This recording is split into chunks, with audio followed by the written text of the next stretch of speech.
আসসালামু আলাইকুম। আজকে দীর্ঘদিন পরে প্রায় দীর্ঘ 4 বছর পর আমরা আমাদের তিন বন্ধুর দেখা হবে। অলরেডি যে আমার সম্রাট ভাই আর আমি অলরেডি তো আমরা দুজন দেখা হয়ে গেছে। আমাদের 3 নম্বর বন্ধু আরিফ, সে ঢাকা থেকে আসতেছে। তো আমরা দুজন যাচ্ছি তাকে রিসিভ করার জন্য। অনেক দিন পর আসতেছে, প্রায় 4 বছর পর আমাদের দেখা হবে। আমরা যে বের হচ্ছি সম্রাটের বাসা থেকে, বাজারে যাচ্ছি। সে অলরেডি মনে হয় চলে আসছে, অনেক কাছাকাছি চলে আসছে হয়তো। এই যে আমাদের বাজার,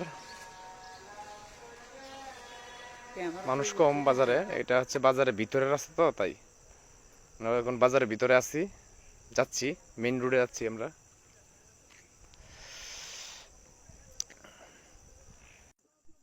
প্রচুর রৌদ্রের জন্য ঘেমে গেছে একবারে।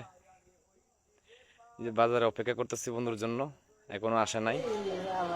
এই যে মাত্র আসলো, ওই যে অটো থেকে নামছে, ওই যে ব্যাগ কাঁধে। এই যে আমার বন্ধু গাড়ি থেকে নামলো, আসতেছে আমাদের আরিফ। অপেক্ষা প্রবাস শেষ, অনেকদিন পর অনেকক্ষণ ধরে কষ্ট করছে। বন্ধু কেমন আছো? বন্ধুর সাথে প্রথমে সম্রাট কোলাকুলি করলো, বন্ধু আসলো। এই যে আলহামদুলিল্লাহ আলহামদুলিল্লাহ অনেকদিন পর দেখা, আসলে বন্ধুদের সবাইকে হারিয়ে যাওয়া বন্ধু একটা সময় আমরা অনেক খেলা দিতাম একসাথে, অনেক